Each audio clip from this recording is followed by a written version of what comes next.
Well, well, well. It's confirmed, folks. Look what an Imam has just admitted. And this could get his head chopped off, but bringing the truth to the surface oftentimes comes at great cost. A based Imam has just admitted that Islam is the religion of war. Well, no kidding. Anyone who studies history would know that.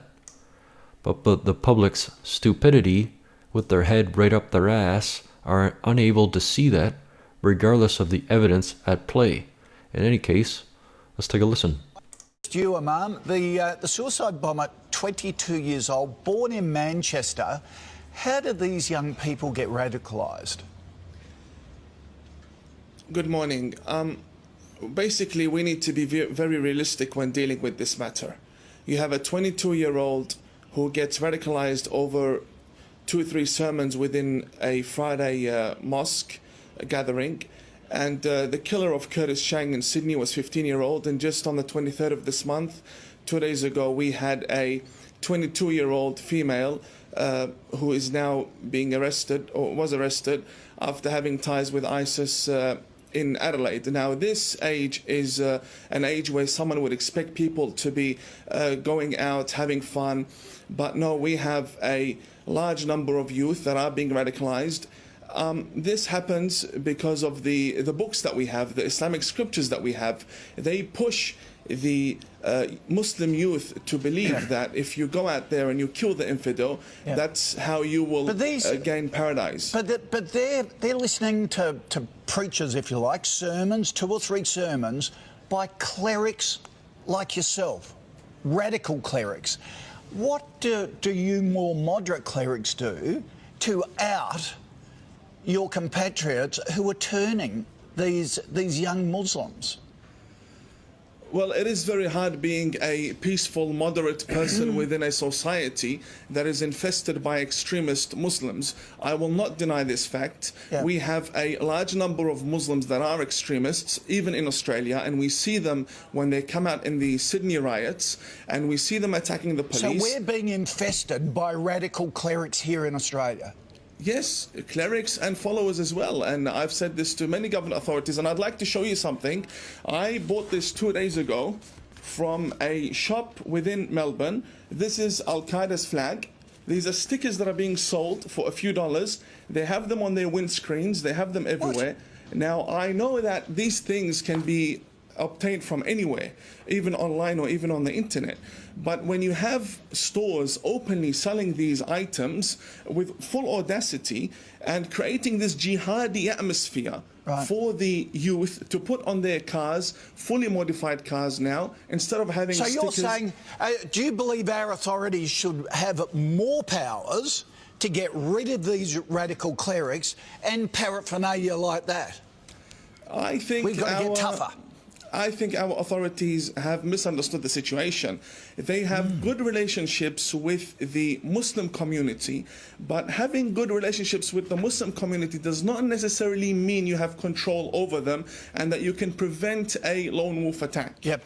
Jamal, you've constantly condemned many acts of terror. Do Muslim leaders have to be more vocal? The Prime Minister and the Foreign Minister yesterday were surprised that Muslim leaders were silent yesterday on this whole issue. Do you have to be more aggressive, or do you live in fear? Look, we don't live in fear. We live in a very peaceful country. I don't know where the Imam got his information from. First of all, these scriptures existed for hundreds of years. They didn't incite for violence or terror act. It is an ideology of the so-called Islamic State and Daesh, and they are actually targeting the vulnerable young people, impressionable people. But we are Australian. Our Prime Minister has expressed the feeling of the nation, and that includes Australian Muslims. Our Grand Mufti only yesterday, our Grand Mufti have condemned this act. We have shouted from the rooftops our condemnation of these acts. Now, Imam, what more can we do? Only last Jamal, week... Imam, you're shaking your head. Is there a disconnect between Muslim leaders? I disagree. I disagree. We have a situation where there is a month doesn't go by without a terrorist attack happening somewhere around the world.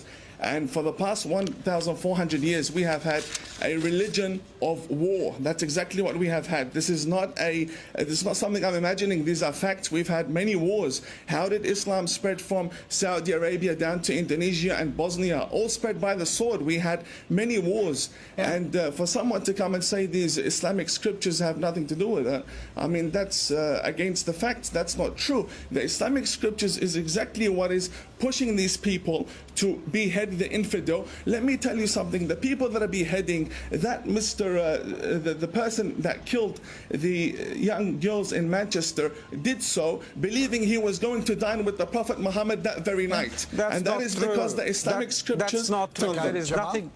There is That is nothing wrong. in Islam that will justify. Do not lie to the Australian nation. Listen, We have there is in our nothing books in the Islam teachings that will of Ibn justify killing Taymiyyah innocent teach people. to behead people and to These kill and people massacre are people. given You straight- cannot sit there and lie to the Australian these people. people are No, given wait straight a second. into the I came hellfire. here let's give believing that Ryder you a were a reply. moderate person. Do not Imam, lie let's to the give Australian Ryder a public. reply to Jamal. Do not lie to the Australian public. Our books hang on, teach the Jamal? beheading of people. Jamal, you go ahead. I never lied in my life. I've always said what I believe in, and what I believe in is the truth.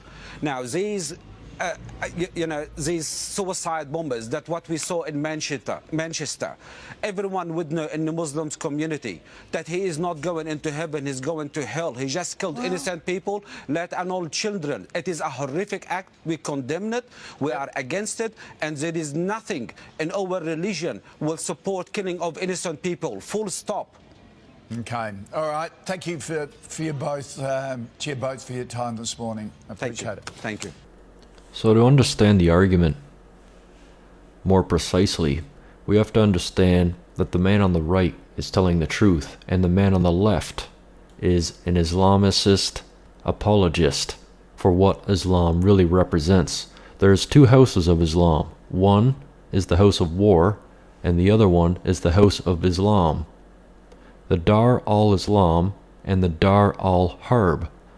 The Dar al-Islam is all those lands in which a Muslim government rules and the holy law of Islam prevails. Non-Muslims may live there on Muslim sufferance. The outside world, which has not been subjugated, is called the house of war, and strictly speaking, a perpetual state of jihad, of holy war, is imposed by law. The law also provides that the jihad might be interrupted by truces as and when appropriate. So we see what's happening now. All Western countries that Muslims live in, extreme Muslims, ones that follow the Quran and the book to a T, consider our nations the Dar al-Harb, which means the house of war. So the jihad will continue forever until Islam is either destroyed or we are brought to our knees. And the man on the left represents that, the house of war. If Europe ever becomes a Muslim majority with Sharia law running rampant, it'll then become the house of Islam. But we see countries where the house of Islam, where the Islamic law rules, does not necessarily mean that the country will be peaceful.